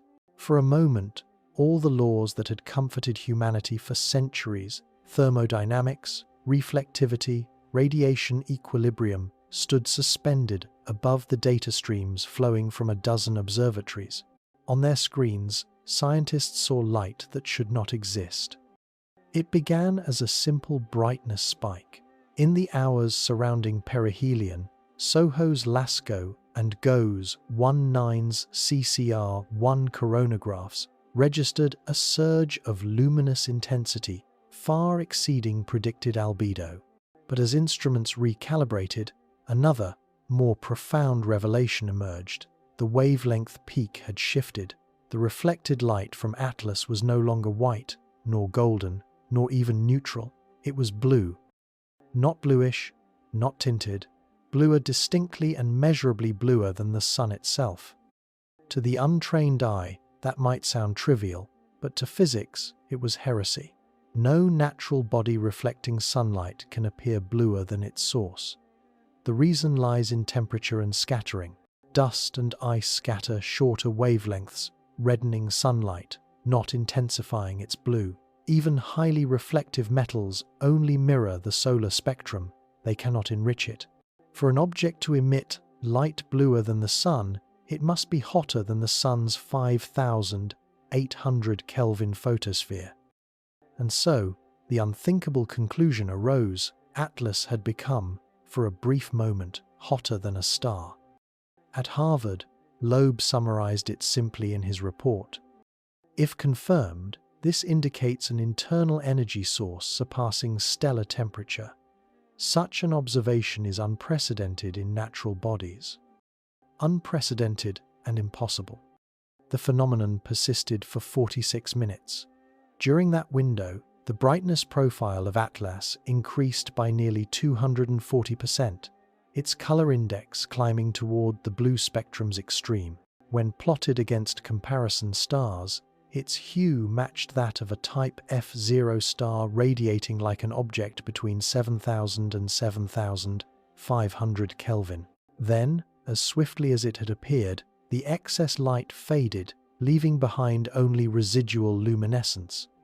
Telescopes on Earth could not witness it directly. The sun's glare made that impossible, but the solar observatories, floating in silent vigil between worlds, captured every photon. Their instruments, Stereo A, SOHO, GOES 19, became, for that hour, humanity's eyes on a miracle.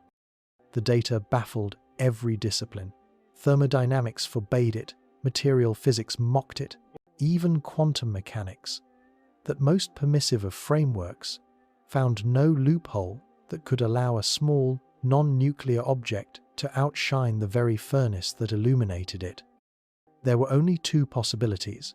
Either Atlas was generating heat through mechanisms unknown to science, or the light wasn't thermal at all. One theory, proposed by Dr. Ria Mendel of MIT, suggested non-thermal photon emission, a process akin to synchrotron radiation, where charged particles accelerated near light speed emit high-frequency light. If Atlas carried a magnetic field strong enough to confine plasma, it could, in theory, create blue-shifted emission lines without melting. But such confinement would require magnetic strengths on the order of tens of Teslas more than any natural body its size could sustain. Others whispered a bolder hypothesis: technological heat. If Atlas housed an artificial power source, a reactor or drive mechanism, it might emit radiation at stellar temperatures. The concept of fusion-based propulsion, or even matter-antimatter interaction, was no longer confined to science fiction. Human laboratories had already glimpsed the edges of such energy. But to see it operating, silently, flawlessly, inside an interstellar artifact that would change everything we knew about civilization's limits. Loeb's notebook from that day held a single question underlined 3 times. If the object is generating heat, what is its purpose? Purpose, the word itself, felt dangerous, yet irresistible. Meanwhile, GOES 19's high-resolution imagery revealed something even stranger. Around Atlas, the blue aura extended nearly 300,000 kilometers, the same scale as the Earth-Moon distance. It wasn't a diffuse coma, it was structured, layered, luminous strata alternating in density, pulsing outward in harmonic intervals. Some called it a magnetic sheath, others a plasma shell, but when the data was decomposed into frequency spectra, an eerie rhythm appeared, a modulation recurring every 37.2 seconds, steady as a metronome. The modulation wasn't random noise, it was patterned. Scientists tried to explain it as resonance, perhaps oscillations within ionized gas trapped by magnetic flux. But one quiet subcommittee within the International Astronomical Union began testing a different possibility, that the rhythm was encoded a form of energy modulation that carried information, not a signal in the traditional sense, but a physical signature, like a pulse saying, "I am stable, I am alive, I am here." The coincidence with the earlier radio irregularities from October 23 was impossible to ignore. Both shared the same interval, 37 seconds. At the SETI Institute, Cassie Morales proposed the perihelion broadcast hypothesis. In it, she argued that if Atlas were an autonomous probe, its perihelion passage might serve as a communication event recharging on stellar radiation, then releasing stored data through modulated photon emission. The theory was elegant, testable, and utterly terrifying. NASA and ESA refused to endorse it publicly, but behind closed doors, several teams began searching for hidden structure in the brightness fluctuations, Fourier transforms, wavelets, any mathematical echo of deliberate coding. The results, when they arrived, were inconclusive but unsettling. Within the light curve's rhythm, there appeared low-frequency harmonics that could not be explained by rotation, oscillation, or random plasma variation. The pattern hinted at hierarchy, repetition nested within repetition. Nature loves chaos. Intelligence favors structure. By November 1, Atlas began emerging from behind the sun. Its blue glow dimmed, but its legacy burned into databanks around the world. Observers awaited the next phase, its December 19 approach to Earth, when optical telescopes could once again study it directly. But even before that window opened, the 9th anomaly had rewritten the cosmic narrative. For centuries, the sun had been humanity's measure of heat, of power, of divine fire.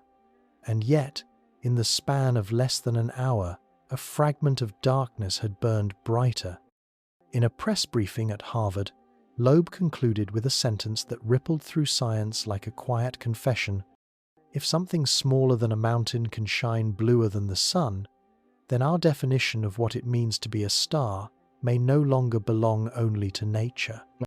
Across the world, telescopes continued to stare into the place where Atlas had been, into the bright emptiness left in its wake.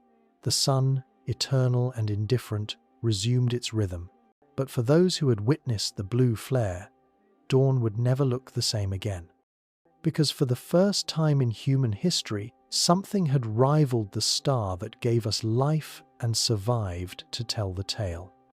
The moment 3I Atlas slipped from behind the sun, the world's telescopes turned as one. Never before had so many eyes, human and mechanical, been fixed upon a single speck of moving light. It was late November 2025. For 37 days, the object had hidden within solar glare, invisible to ground-based observatories, shielded by the star whose radiance it had somehow outshone. Now, as it re-emerged into view, the race to measure, to capture, to understand, resumed with a fervor bordering on obsession. Around the Earth, an entire constellation of instruments stirred awake. Hubble, in its aging orbit, was recalibrated to image Atlas as it crept outward from the sun's blinding edge. Its sensors were tuned to catch the faintest ultraviolet glimmer. Farther out, the James Webb Space Telescope, designed for infrared silence, repurposed its gold mirrors for a forbidden task pointing dangerously close to the sun's corona. Its detectors braced against potential overexposure. Even in risk, scientists could not resist. The data from both telescopes arrived, staggered in time, but united in revelation. Atlas had survived, perihelion intact. No fragmentation, no debris, no fading. Instead, it appeared brighter than before, a compact nucleus surrounded by a faint halo of structured light. NASA's mission logs described it in technical restraint. Object remains cohesive. Post-perihelion brightness increased by 18%. No significant albedo decay observed. Translated into plain speech, Atlas lived, and it glowed. The European Space Agency's solar orbiter contributed a vantage point from within Mercury's orbit, its SPICE instrument dissecting the spectrum in high resolution.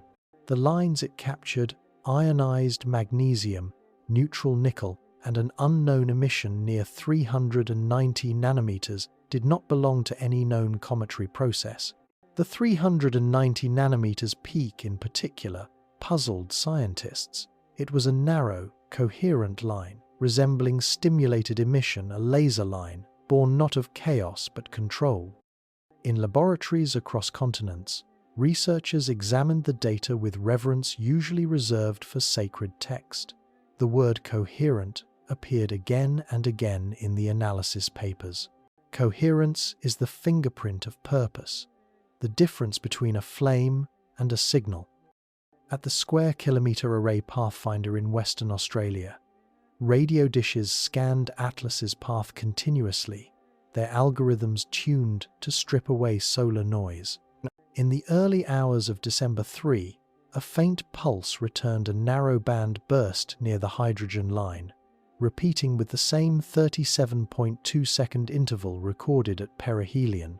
This time it lasted 5 minutes, modulated in amplitude but steady in frequency.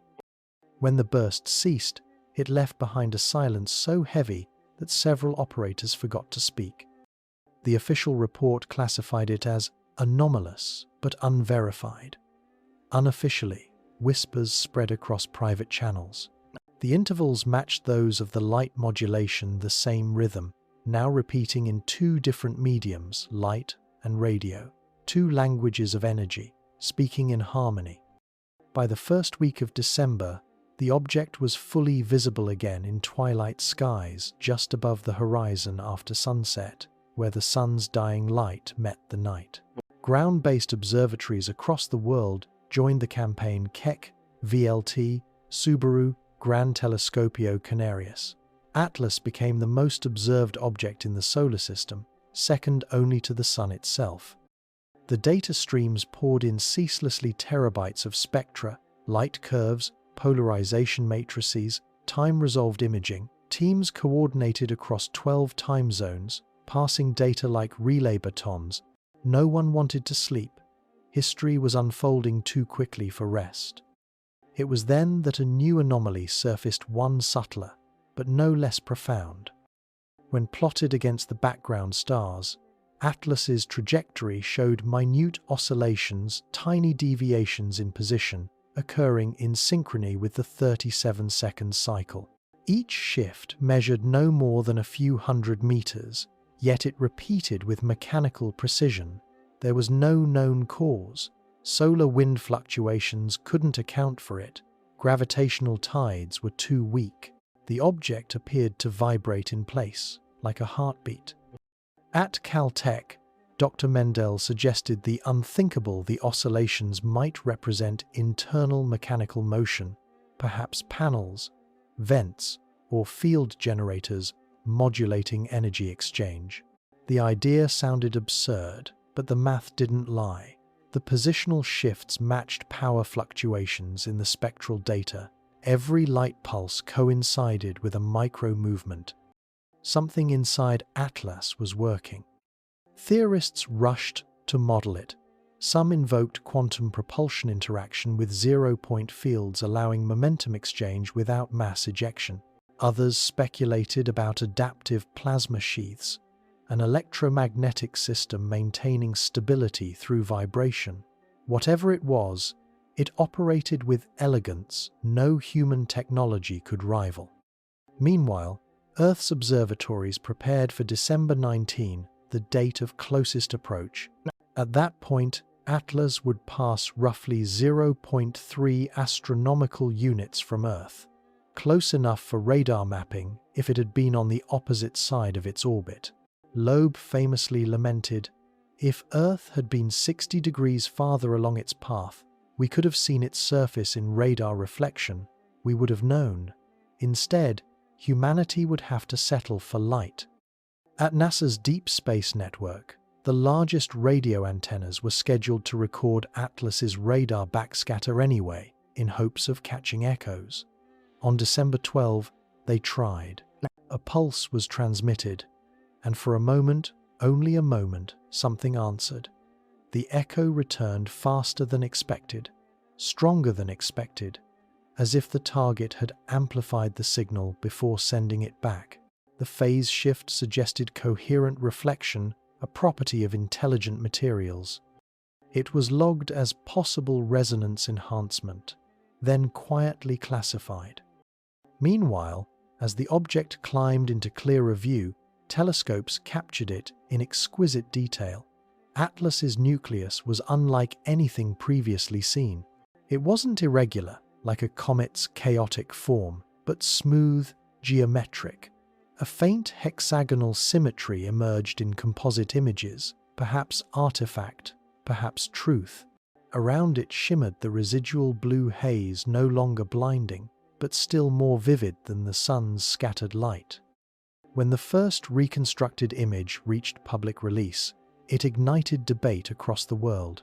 Some saw a crystalline artifact, others a natural core with reflective planes. But among the scientists who had seen the raw data, there was little doubt left. Nature could produce beauty but not geometry. At the Smithsonian Astrophysical Observatory, Loeb stood before a wall of spectral charts. "Every law of physics still holds," he told a colleague. "It's our definitions that don't." And that was the essence of it. Atlas had not broken physics, it had expanded it. Every telescope, every receiver, every beam of analysis was no longer just measuring an object, they were measuring possibility. As December advanced and the blue traveler drew closer, a quiet awe settled over the global scientific community. The chatter faded, the debates dulled. There was only observation now, pure, reverent, relentless. The instruments at the edge of their capability strained toward a truth they could not name. For the first time, humanity's technology felt small in comparison to the thing it was observing. And somewhere beyond the hum of machinery and the glow of screens, there was a feeling shared by all who watched that something in the darkness was looking back. By mid-December 2025, 3I Atlas had ceased to be an object of mere astronomy. It had become an axis around which orbit the twin gravities of science and belief. Every discovery pulled humanity further into a paradox. The more data gathered, the less nature could be blamed. What remained was a silence that science filled with equations and philosophy filled with awe. In Cambridge, Loeb stood before the final PERIHELION report. The numbers were cold, clinical, merciless. They spoke of brightness too high, a spectrum too blue, motion too smooth. Yet behind each data point was a pulse, an echo of intention that mathematics could not dismiss. "We are," he wrote in his notes, teetering on the edge between physics and metaphysics. Across the world, theoretical models multiplied like branching universes.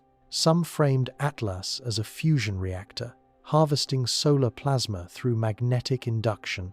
In that view, the inward jet of July had been an intake, a stellar wind collector feeding energy into an internal fusion lattice.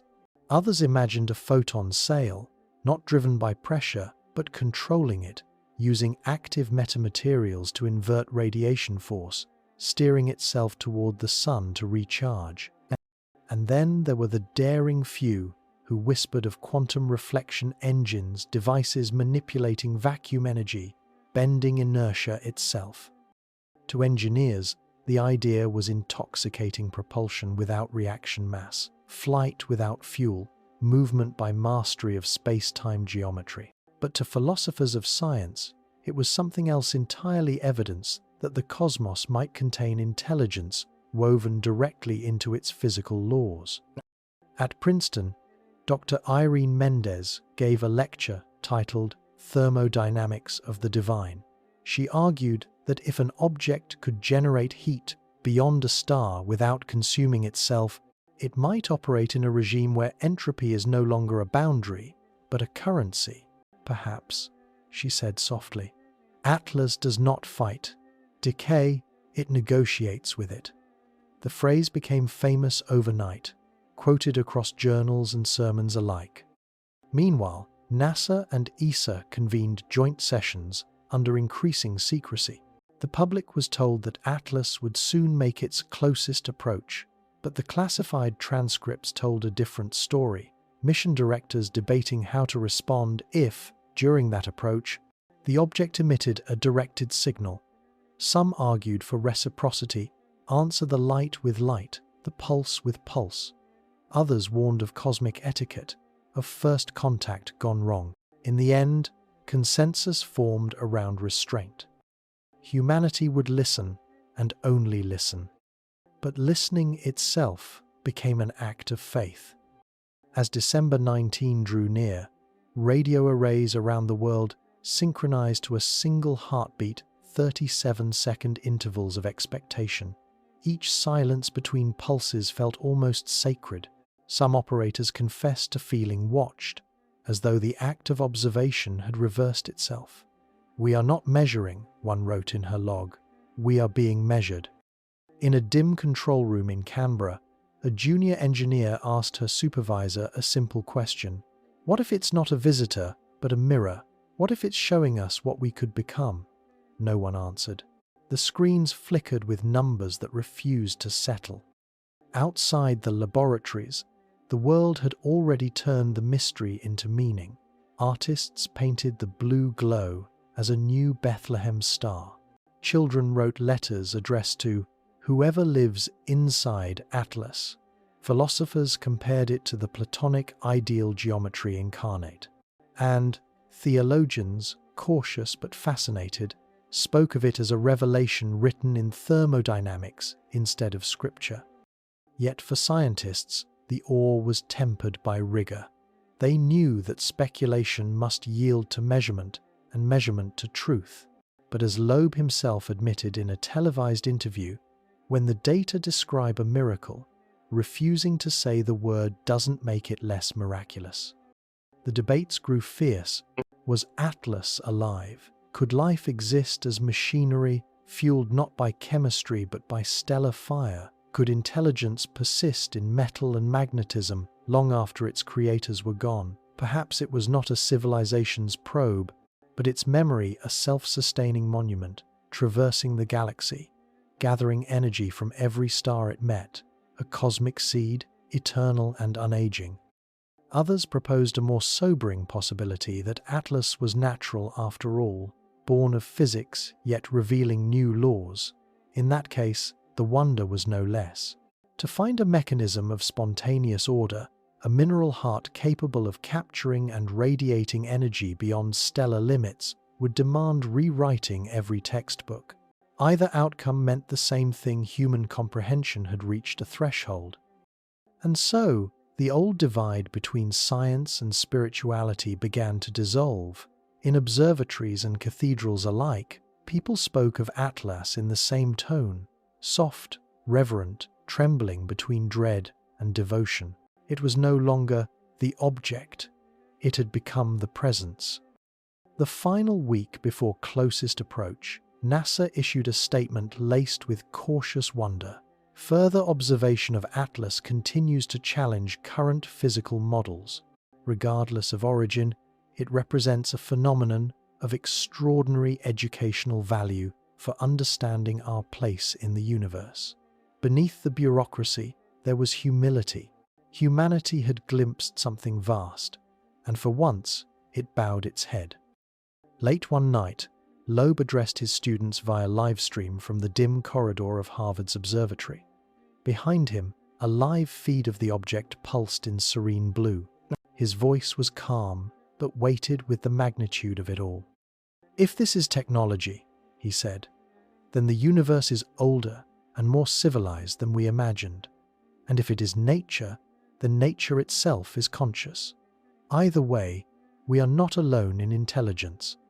For a long moment after he spoke, no one said anything.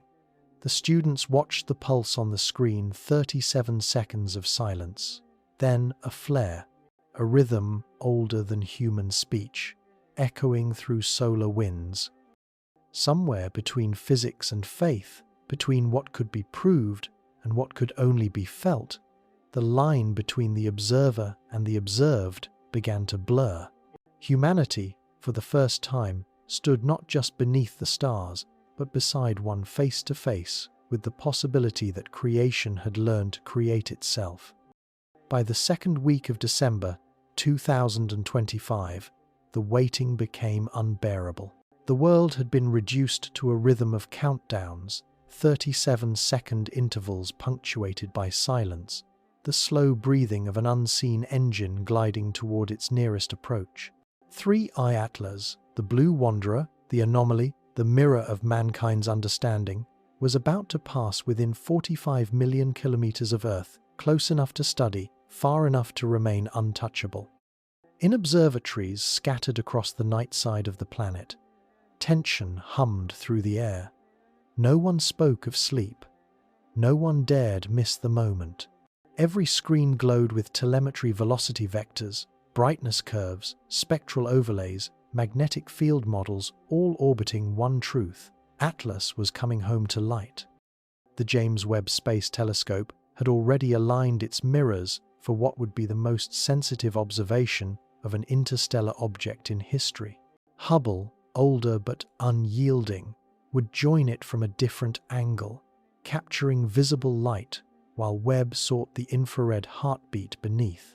And across the deserts of Chile, Hawaii, the Canary Islands, and South Africa, ground telescopes braced against the horizon, ready to catch the blue reflection rising over dusk.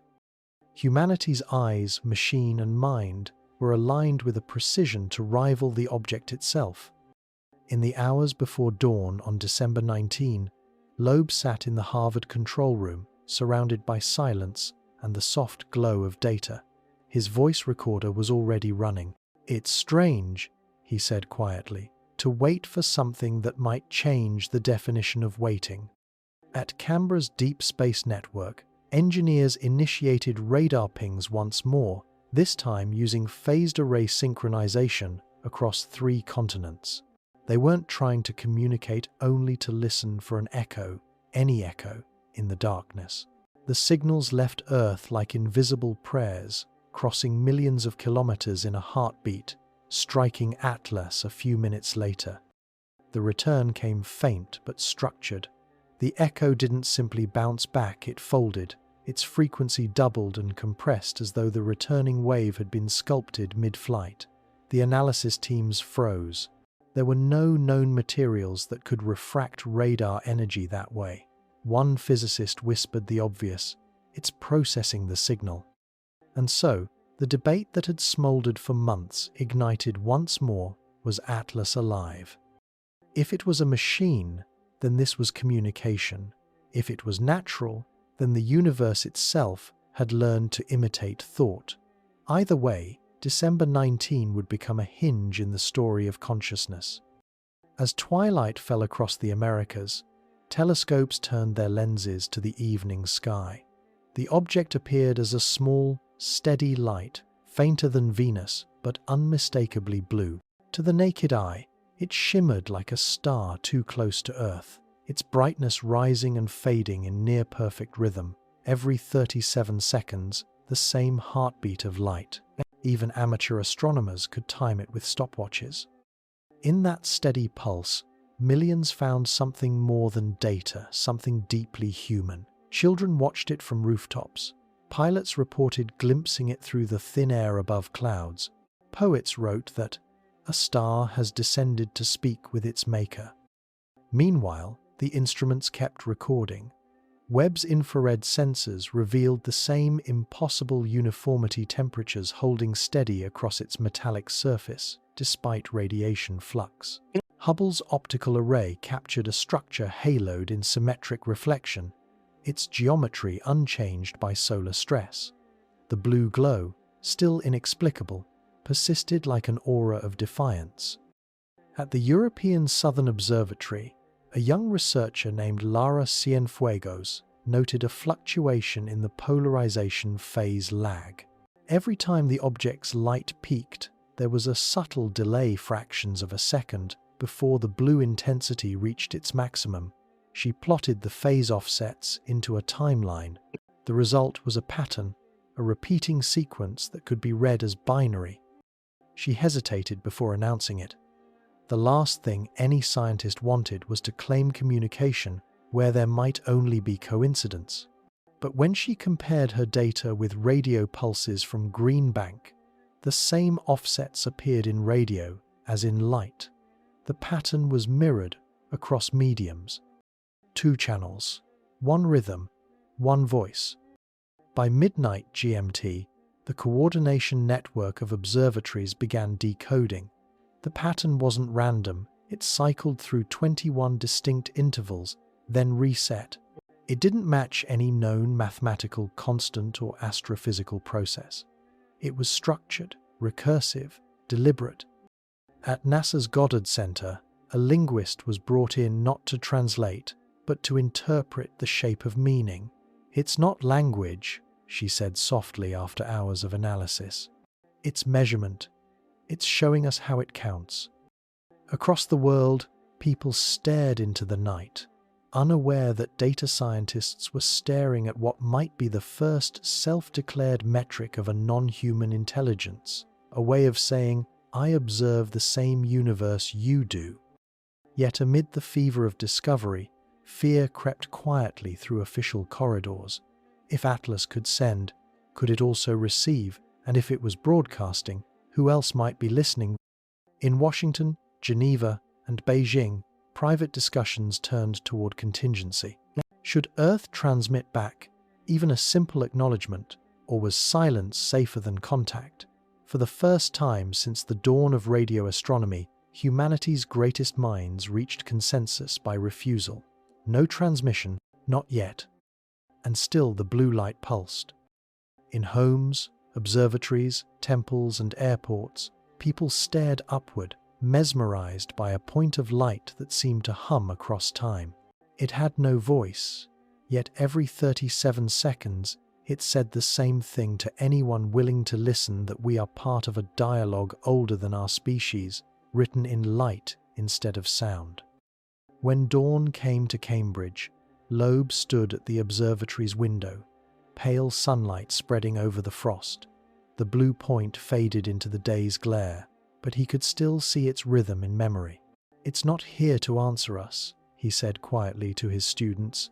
"It's here to remind us that the question exists." The data continued to stream for hours after closest approach. The last confirmed pulse arrived at 0812 UTC, then silence. Atlas dimmed below detection threshold, its glow swallowed once more by the sun's glare as it began to retreat from the inner system. And the world waited again, holding its breath, not for discovery this time, but for understanding. Because in that moment, The boundary between observer and observed dissolved. Humanity was no longer simply watching the universe. For the first time, the universe had seemed to watch back and blink. By the last week of December 2025, the sky had gone quiet again. 3I Atlas was receding now, fading back into the deep, a retreating spark that had burned briefly against the sun's breath and survived. Its pulse, once the metronome of the world's attention, grew fainter with every rotation. The 37-second rhythm dissolved into background noise, a ghost in the static. Yet its absence felt heavier than its presence had ever been. Data still poured in, months' worth of light curves and spectra, but the story had shifted from discovery to reflection. The scientists who had spent sleepless nights chasing anomalies now found themselves speaking in the language of poets. "It's moving away," said Loeb in one of his final updates, "but the real distance is philosophical. We are back to knowing less than we thought we did." No final signal came, no second flare, no sudden message revealing purpose or origin.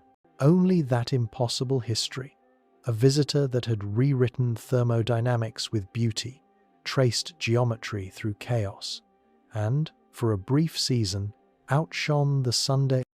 In the weeks that followed, committees convened across the globe to assemble what they called the Atlas Archive, the collective memory of humankind's most intimate brush with cosmic mystery. The archive held everything raw: telemetry, radio spectra, coronagraph images, even the raw, nervous breaths of scientists recorded during the blue flare. It was less a dataset than a confession. Humanity had touched something it did not understand, and the universe had answered, not in words but in wonder. Across cultures, meaning bloomed like dawn through mist.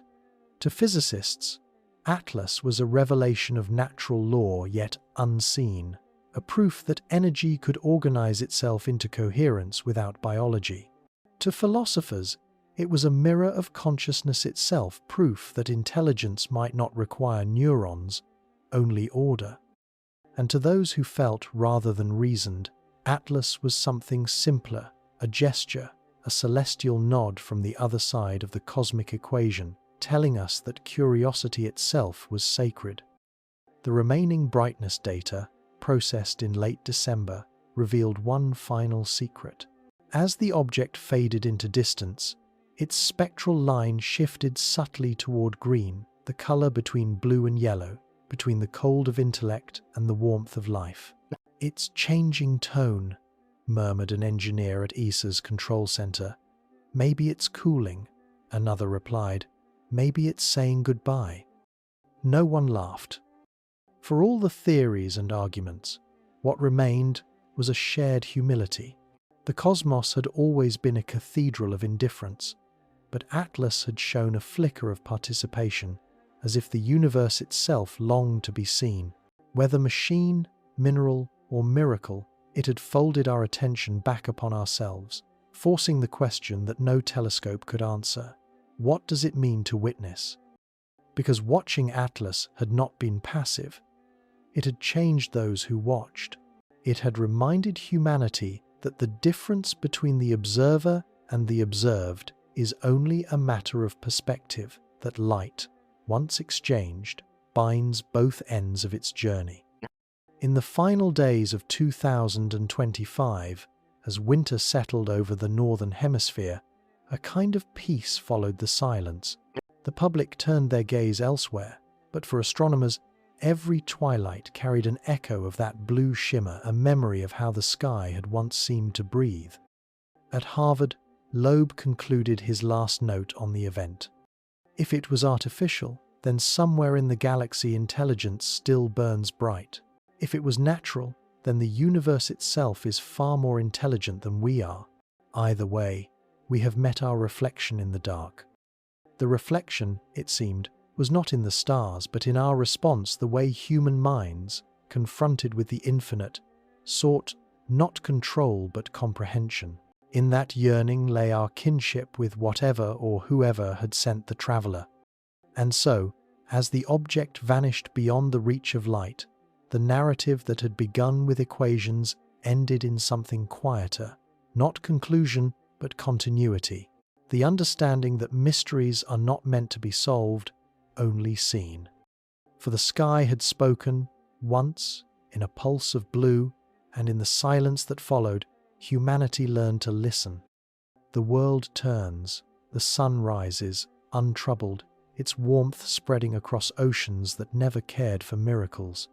Somewhere beyond Neptune's orbit, a dim spark continues its flight, silent and self-contained, carrying with it the memory of a brief communion. Our instruments no longer track it, but the data endures, scattered across hard drives, printed in journals, whispered in classrooms. Sometimes, late at night, astronomers step outside their observatories and glance at the dark horizon, half expecting a pulse, a reminder that the impossible still drifts among the stars. They know it will not come, yet they wait, because waiting has become a kind of prayer. Perhaps one day another light will cross the ecliptic, another question disguised as motion. Or perhaps Atlas was the first and last of its kind, a solitary traveler whose purpose was only to awaken ours. Either way, the message lingers, softer now, like the residue of a dream that in a universe of fire and silence, awareness is the rarest form of heat.